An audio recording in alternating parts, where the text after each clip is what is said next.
Welcome back to another episode of Palisade Radio. This is your host, Colin Cattell.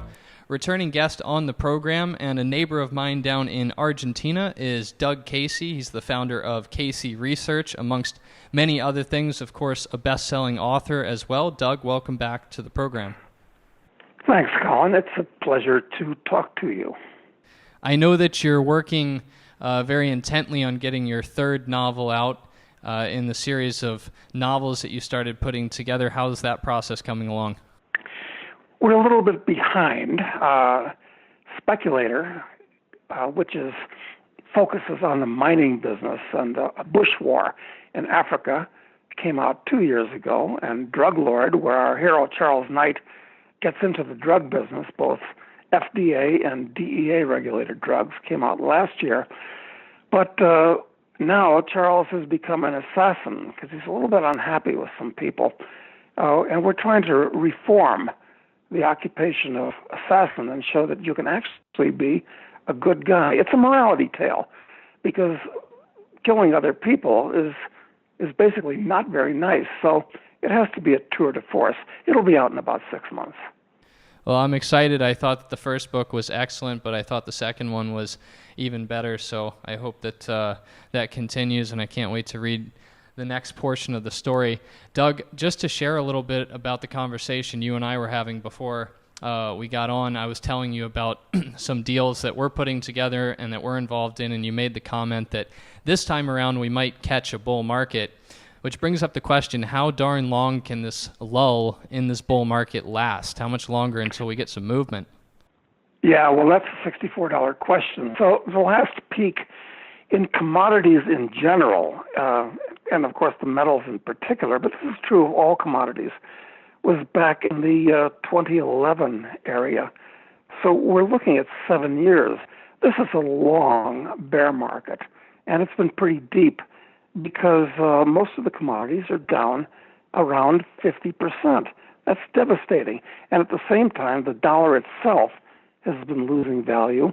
So they're really down considerably more than 50%. All I can tell you is that I'm buying things now. There's very little interest in junior mining stocks, and that's exactly the time to buy. I hope that I'm smart enough to sell when you're hearing things on Bloomberg every day about how well the metals and juniors are doing. So this is the time to buy as far as I'm concerned.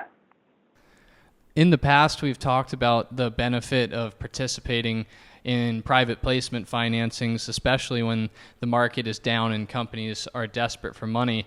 I think a lot of people in the business are shy away from talking about their strategy, but you've never been shy to point out that a winning strategy can often be finding these 5 or 10 cent stocks and getting long-dated warrants and, maybe holding those warrants, but not necessarily holding the risk of all that paper.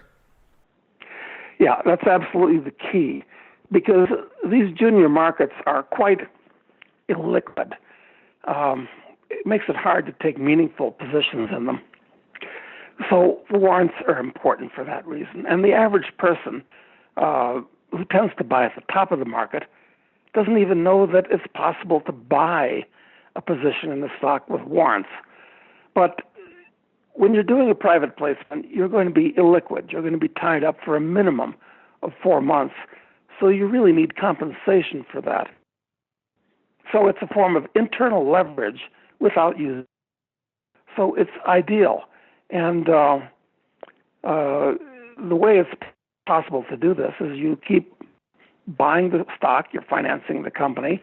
It'll take you a while probably to sell the stock. Hopefully you can sell the stock at a profit, but even if you sell it at a loss, you've still got that warrant, which lets you participate in the upside of the company for anything from 2 years to 5 years. So that's the way to do it. Few people know about it, and I hope that the listeners today investigate that option. Another important component about that is people, like if you look right now, there's not very many people with an appetite for private placements. They've just gotten beaten up so much or their warrants have expired. But as soon as the market moves, these companies almost universally will double or triple, and that necessarily means you're paying double or triple, and your warrants are much worse, much further out of the money. I guess I'm just stressing the importance of participating now while things are cheap and while nobody else is competing with you. Absolutely. Now, Warren Buffett wouldn't touch a mining stock with a 10-foot pole for all kinds of good reasons, because mining itself is a crappy business. It's a 19th century choo-choo train business. So, of course, very wise not touching mining stocks, given his methodology. But one thing that he does say is that you've got to be bold when others are timid, and you must be timid when others are bold. And right now, when it comes to junior resources, everybody's very timid. Nobody wants to hear about them. So this is the ideal time to buy. And of course, the way you get into these private financings is you have to contact the company itself, get to know the managements of companies, which is important for a number of different reasons, not just the financing. But few people take the time and trouble to do that. Doug, if commodities have been in a bear market, I can think of one commodity that's been extremely beaten up and hasn't really recovered much at all, and I'm talking about uranium. We've been starting to hear a little bit of buzz around uranium the past couple weeks as the price is just inching up barely and companies seem to be able to finance again. But what is your thought on yellow cake these days? It may be my favorite single commodity. When I wrote Strategic Investing, and that was in 1982, I put my finger on uranium way back then. So I've been involved in uranium and uranium companies for a long time now. I got involved with them in a big way back in 1998 when I wrote a long paper on uranium and uranium companies. And at the time, uranium was about $11 a pound, yellow cake. And I had to wait a couple of years, but when the market finally exploded in, 2000, 2001, there were only about 5 or 6 uranium companies out there. And uranium went from $11 to about $140. And all of a sudden, there were hundreds of so-called uranium companies.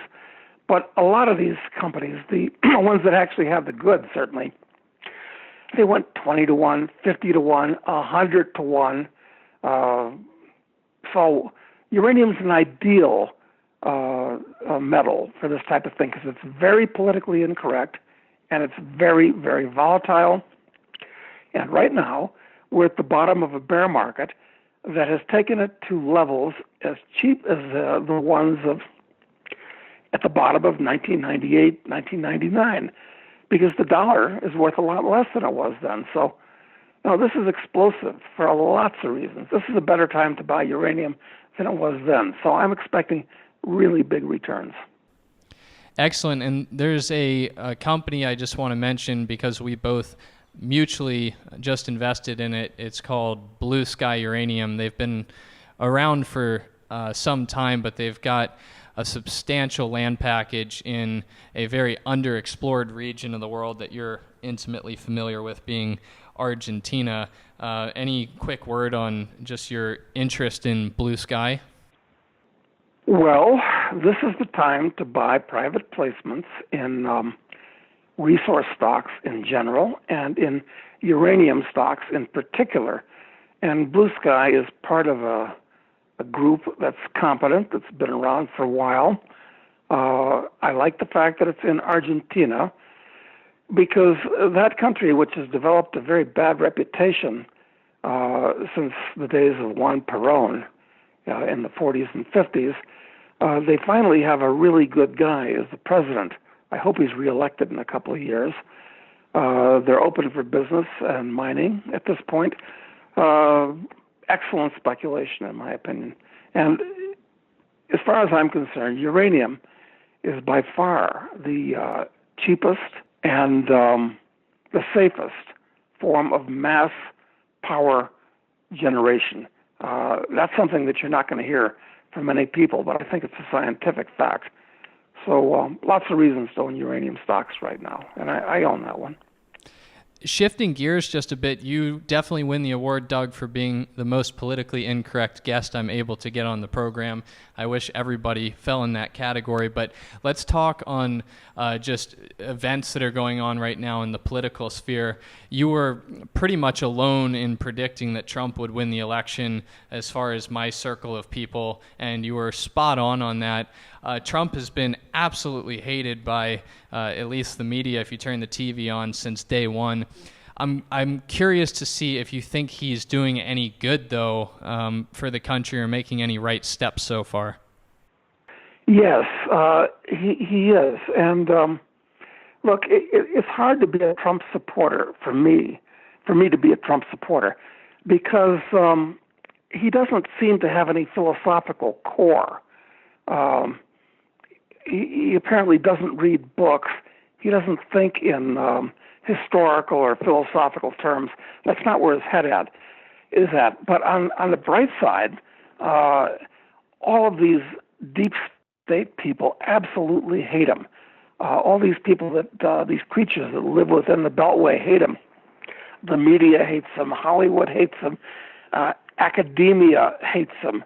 And to me, it's dangerous to say that the enemy of my enemy is my friend, but generally speaking, Trump has been acting pretty intelligently. He's been trying to fire government employees. His tax cuts weren't nearly big enough. He doesn't understand economics, but at least he understands business. I think it's wonderful what he's doing with North Korea, and I think the chances of success are high. Maybe he'll even try to do the same thing with Iran. It's been absolutely ridiculous the way North Korea has been demonized, just the way it was ridiculous the way Iraq, from being our BFF in the Middle East, was all of a sudden demonized. It's ridiculous the way Iran is demonized. So it could be because Trump is a very commonsensical guy. He's going to sit down and talk to these people and defuse the situation. So the answer to the question is, yeah, he's doing some stupid things that I could go into. But on the whole, he's a huge plus in upsetting the deep state. Doug, if we look at the market, the Dow Jones, the S&P, it's continuing its march upward, which it's been doing for the better part of 10 years now. Commodities are starting to show some strength. They're starting to firm up. We have some commodities hitting 52-week highs, but until that Dow breaks, it's hard to imagine that we're going to have a truly great run in the commodities. Any thought on how much longer this bull market can last?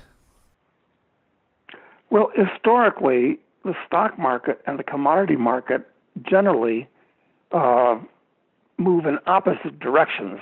And that's for very good reasons that we won't go into right now. Listen, right now, the stock market scares me because it is so high and so bubbly.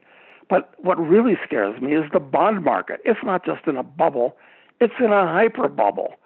And the bond market is much bigger and much more important than the stock market. So that when interest rates start moving back up towards not just the 6%, not the 8%, but back up towards the 10 and 15% level and beyond, which most people have forgotten is where they were back in the early 80s, it's going to devastate the stock market. And it's going to result in very high inflation, and high inflation is generally pretty good for commodities. So that's another argument that we don't have time to cover in detail, but I just want to toss it out there. I'm a commodity bull right now, and I'm a stock market bear in general.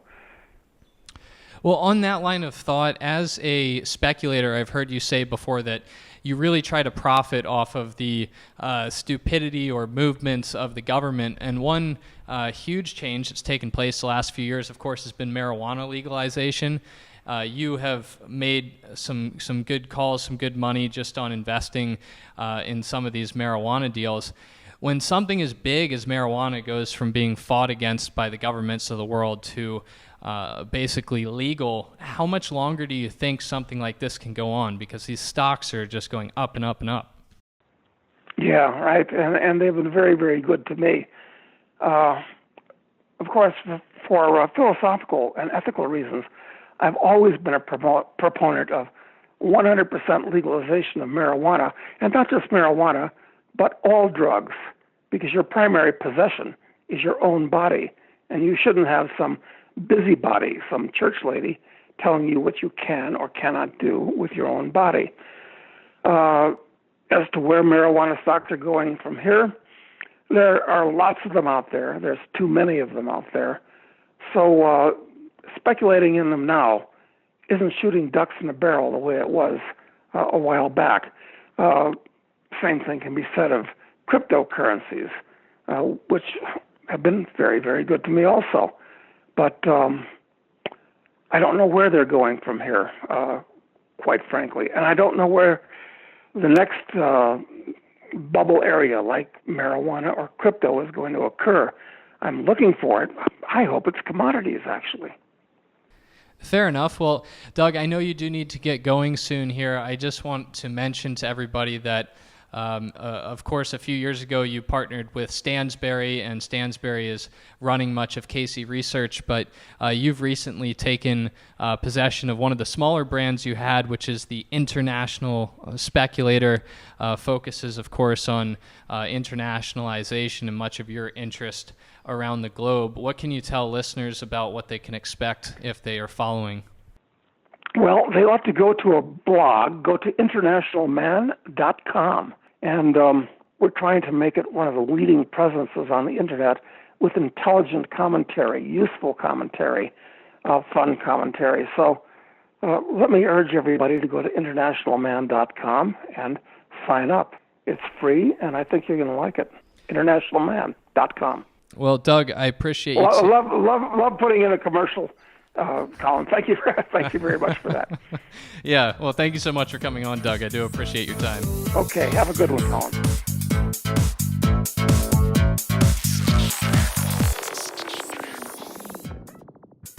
Think you understand the junior mining sector, and you think that the participants in the mining sector, junior mining sector, are good people and kind people, hit the bid. How violent that term could be, it actually could be quite violent. It could be a rip-your-face-off uranium rally. And the world is always going to need raw materials. It's going to need copper and gold and nickel and so forth. Totally destabilized. Hey, Troll, did you hear what's going on in Yemen?